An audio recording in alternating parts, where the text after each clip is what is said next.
Hello, friends. This is Dave Hurwitz, executive editor at ClassicsToday.com, and you've asked me if I was going to review the new recording of Shostakovich's 4, 5, and 6, conducted by the Ken doll of classical music, because he has no genitalia, Klaus Mäkelä. And yes, he still has no genitalia, and no brains either. No balls, no brains.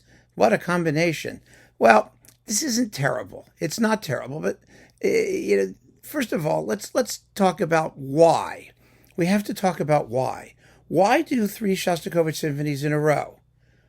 Why not do them like gradually? Remember, I was talking about classical clumps, and by clumps I don't mean like you just issue, a Beethoven cycle that was done over 10 years in a box. That's okay. That was designed at some point to be in a box, but we're talking about the rapid fire release of really difficult, expressively intense, complex works by a young conductor who can't possibly have had that much time to internalize the music. Now, of course, there are always geniuses out there who can do it. I mean, they can. They do. We've heard them, right? But this guy is no genius. That should be obvious from his previous recordings. He's just not. And maybe at some point when he has a little time to ferment and ripen and go through puberty, he'll actually mature into something. But on the recorded evidence, and I'm only talking about the recorded evidence that theoretically represents him at his finest, he's not there yet. He's just not there. And to have 3 Shostakovich symphonies like this in a clump is just silly. I mean, it's asking for trouble. I mean, do some of you watch Top Chef? Remember Top Chef and, the cooking competition? And Tom Colicchio is the coach. And he's a major chef, major restaurateur, like a big macher in the food world. And every so often someone comes up and says, "Oh, I've served shrimp 3 ways." And he looks at the guy and says, or girl or woman or whatever, and says, "Why don't you just do it right one way?" And that is such a profound observation. Take one thing and do it right. Of these 3 symphonies, is there one that Mäkelä has some special feeling for, that he's worked particularly hard on, that he knows he can project with the maximum of expressive point and intensity and character? I mean, that's the question. Well, on evidence here, the answer is no. This is beyond ordinary. It's either ordinary or it's bad. That's basically where we are.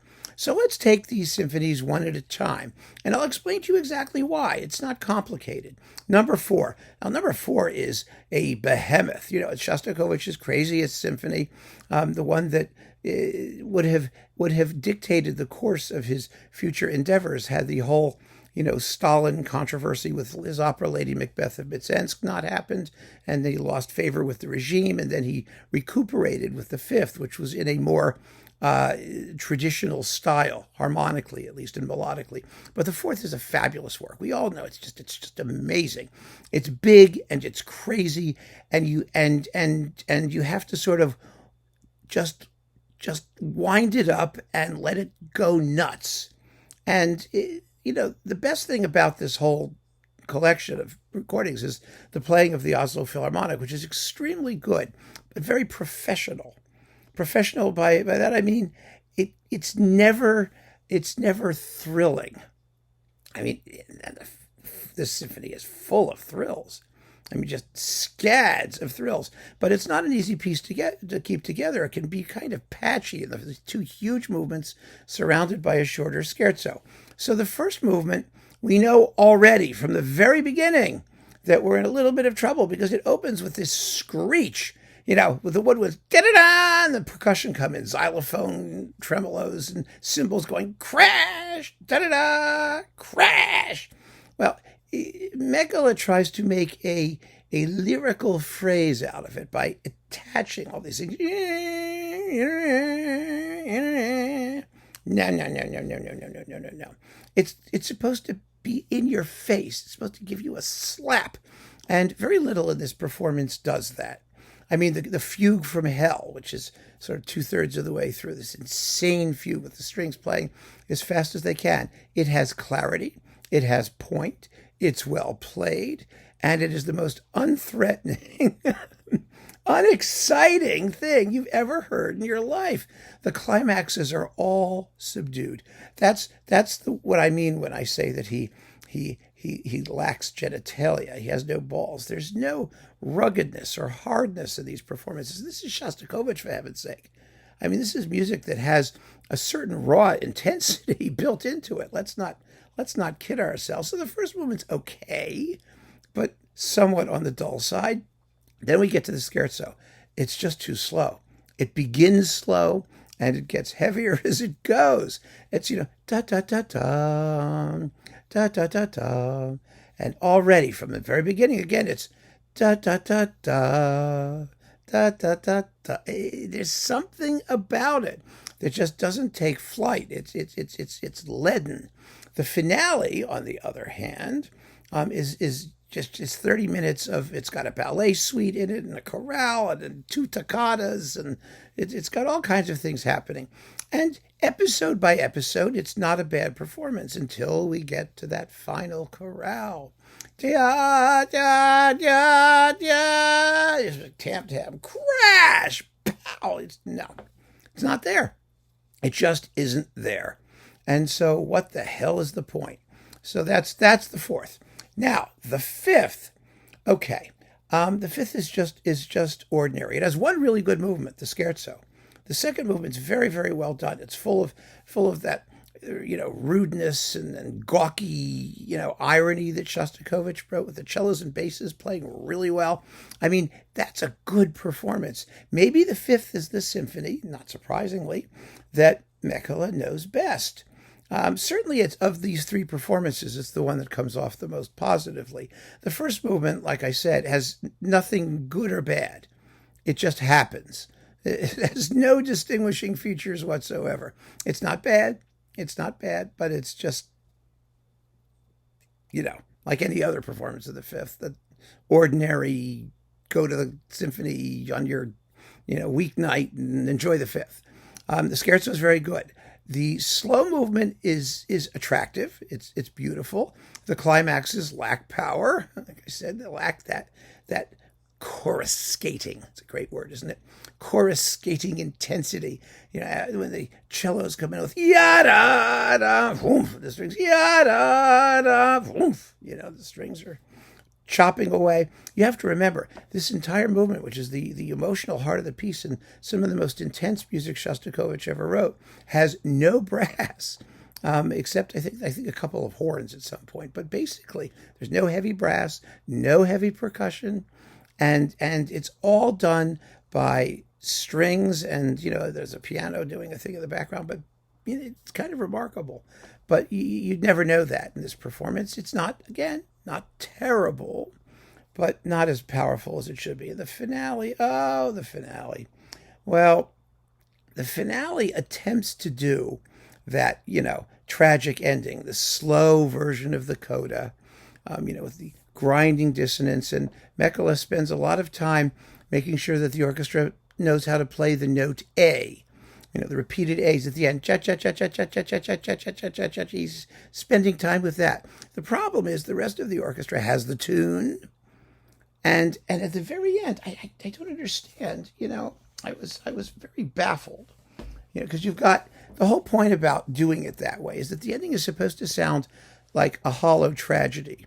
It sounds hollowly triumphant, pompous. So the way you get that is by playing the daylights out of it, right? Letting everything be as loud and noisy as possible.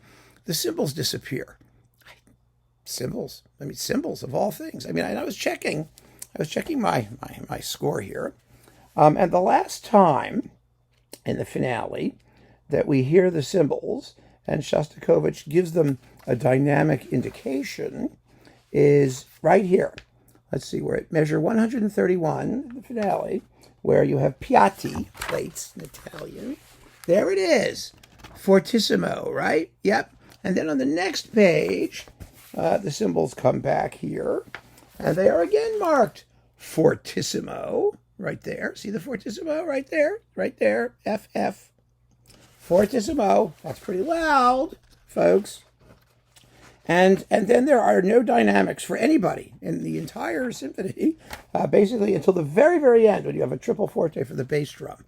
But it's fortissimo all the way to the end. So why do they vanish? When they're doing John, John, John, bum, bum, bum, the timpani, there's nothing there. It's like ting, ting, ting.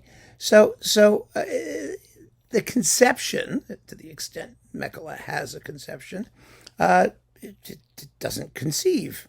It's stillborn. It's a mess. It's just, and so it goes with the whole performance.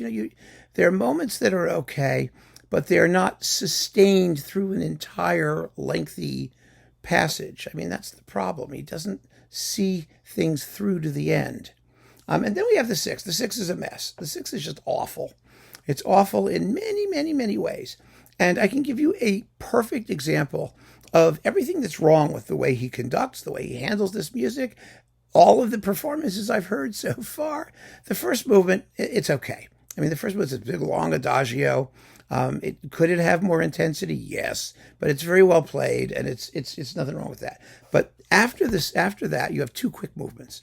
First, you have an allegro in 3/8 time, a scherzo, and then a gallop finale. It does the William Tell overture, like that. That's presto in cut time. So it's like 1, 2, 1, 2.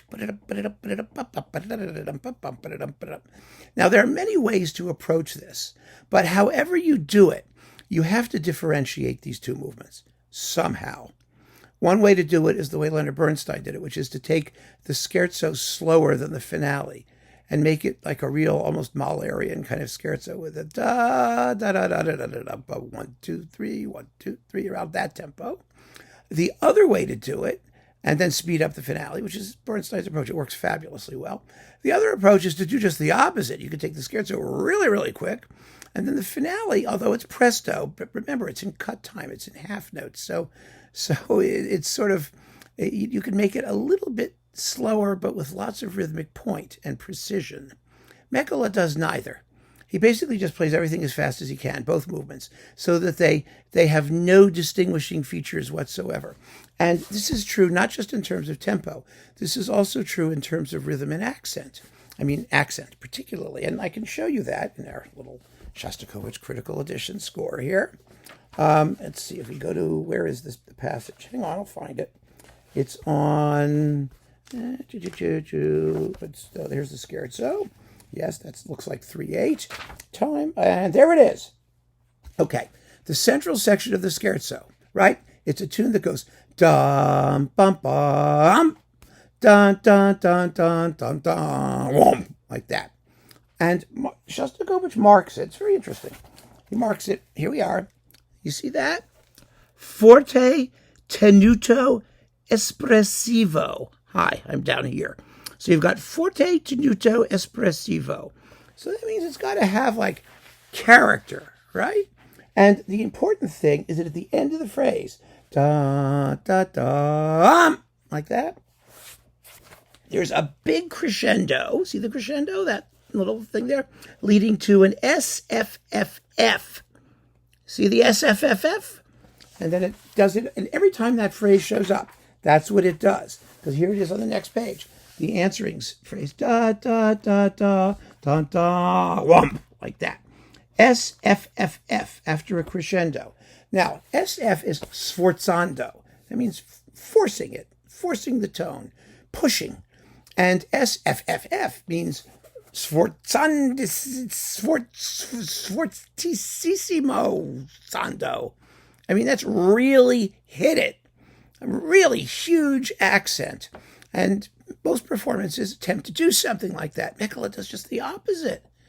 He cuts it off so abruptly, half the time you don't even hear the last note. And there's no crescendo, really. And there's no sforzando. There's no accent. He goes da, da, da, da, da, da, da, da, da. It's wrong. That is not even a question. It is objectively wrong. It's bad conducting. That's what that is.